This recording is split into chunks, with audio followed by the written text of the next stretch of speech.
அமலாக்கத்துறையை வன்மையாக கண்டிச்சிருக்காங்க. கூட்டாட்சி தத்துவத்துக்கு எதிராக செயல்படுறீங்க. ஒரு தனிநபர் செஞ்ச அந்த ஊழல் மதுபான ஊழல் தொடர்பாக ஒரு அரசு நிறுவனத்தை ஒரு அரசு இயந்திரத்தை எப்படி தவறு செய்வீங்க, எல்லாத்தையும் எப்படி விசாரணை அளித்து கொண்டு வருவீங்கன்னு கேள்வி கேட்டிருக்காங்க. அது இடையில தடையும் வச்சிருக்காங்க, விசாரணை கேட்டிருக்காங்க.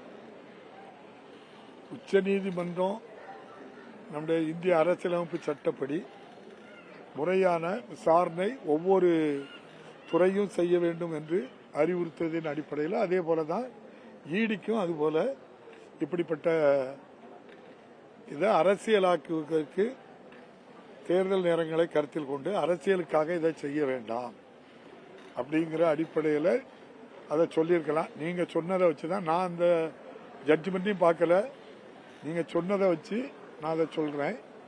இது இன்னைக்கு மட்டுமில்ல, இதுபோல் 2-3 முறை இடி அமலாக்கத்துறை நீங்க போன உடனே யாரையும் கைது செய்வதோ அல்லது நடவடிக்கை எடுப்பதோ அல்லது செய்திகளை கசிய விடுவதோ தவறினி உச்ச நீதிமன்றம் பல முறை இவ்வாறு அவங்களுக்கு அறிவுறுத்தல் கொடுத்திருக்காங்க.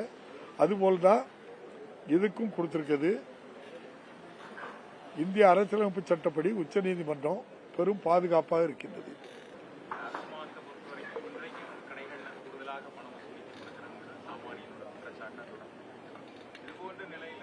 தவறே நடக்கல, தமிழ்நாடு அரசு சிறப்பாக செயல்படுது, டாஸ்மாக் எதிராக ஈடி கொண்டு வந்தது தப்புன்னு தீர்ப்பு சொல்றது சரியானதாக பார்க்கப்படுமாது. இது போன்ற விமர்சனம் இப்ப நீங்க ஏற்கனவே மாநில மெட்ராஸ் ஹைகோர்ட் மேல வைக்கக்கூடிய விமர்சனம் சுப்ரீம் கோர்ட் மேல வைப்பதற்கான வாய்ப்புகள் இருக்கிறது. நீங்க இப்போ ஒரு குற்றச்சாட்டை சொன்னீங்க, 10 ரூபா அதிகம் வாங்குதாங்க அப்படின்னு சொல்லி நீங்க பொதுவா சொல்றீங்க. எந்த ஊர்ல யாரு என்னன்னு சொல்லல. அதே போல ஒன்றிய அரசு 16 லட்சம் கோடி ரூபாய் கடன் தள்ளுபடி பண்ணிருக்கு சில கார்பரேட் நிறுவனத்துக்கு. அவங்களுக்கு பணம் பெற்றுக்கிட்டு தான் அதை பண்ணாங்க அப்படின்னு சொன்னா அது நியாயமா இல்ல. அதே போல அமலாக்கத்துறையை நாங்க ஒட்டுமொத்தமா யாரும் குற்றச்சாட்டு சொல்லல. அமலாக்கத்துறை அது ஒரு நம்ம இந்திய அரசியலமைப்பு சட்டத்தில் உள்ள ஒரு அங்கம். அது தன்னுடைய கடமையை செய்யலாம். அந்த கடமையில தவறு செய்ததை சுட்டி காட்டி தான் யார் சொல்றா?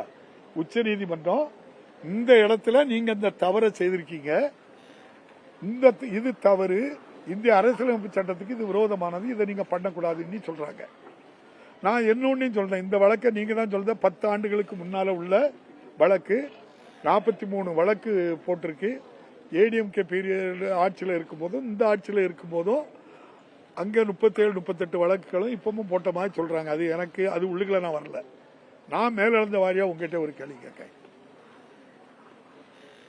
தமிழ்நாடு மின் வாரியத்துக்கு நிலக்கரி சப்ளை பண்றதுக்கு அதானி குழுமம் ஒத்துக்கிட்டு என்ன ஒத்துக்கிட்டுனா, நான் எந்த கண்ட்ரில இருந்து நிலக்கரி வாங்குதனோ அந்த கண்ட்ரி ஆஃப் ஆரிஜின் சர்டிபிகேட்டை வாங்கி உங்களுக்கு நான் தந்துட்டு நான் எவ்வளவு எரிதிறன் உள்ள நிலக்கரிக்கு எக்ரிமெண்ட் பண்ணிருக்கணும், 7 எரிதிறனுக்கு எக்ரிமெண்ட் பண்ணிருந்தேன், கண்ட்ரி ஆஃப் ஆரிஜின் சர்டிபிகேட் வாங்கி தந்திருந்தேன், அதுக்குரிய சான்றுகளை தந்துட்டு நான் பணம் வாங்கிடுதேன்னு சொல்றாங்க.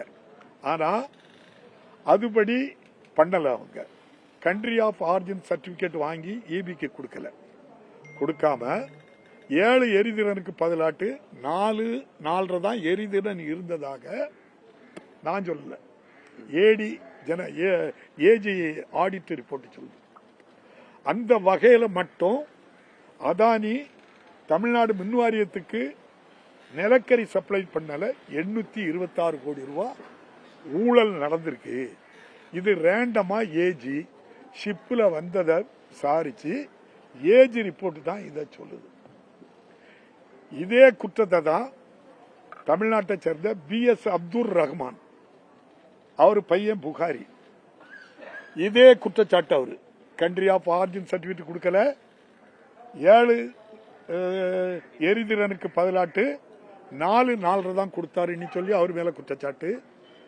இதை கவனிச்சுக்கிடுங்க. இடி வழக்கு பதிவு பண்ணி அவருக்கு மேல அரெஸ்ட் பண்ணி ரிமாண்ட் பண்ணி அவரு தூத்துக்குடி பக்கத்துல என்ன வச்சிருந்தாரு, ஒரு அனல் மின் நிலையம் வச்சிருந்தாரு. அவர் ஜெயில இருக்கும் போதே அதை எழுதி அதானி வாங்கிட்டு இப்ப அவரை பெயில்ல விட்டதா சொல்றாங்க. அப்போ அதானிக்கு ஒரு நியாயம், BS அப்துல் ரஹ்மான் பையன் புகாரிக்கு ஒரு நியாயமா? அப்போ அந்த இடி நானே இப்ப சொன்னதே பார்த்துக்கிடுங்க. உண்மைக்கு புறம்பா நான் சொல்லல, நடந்த உண்மையை சொல்றேன். இதை வச்சு இடி போய் அவரை விசாரிக்குமா?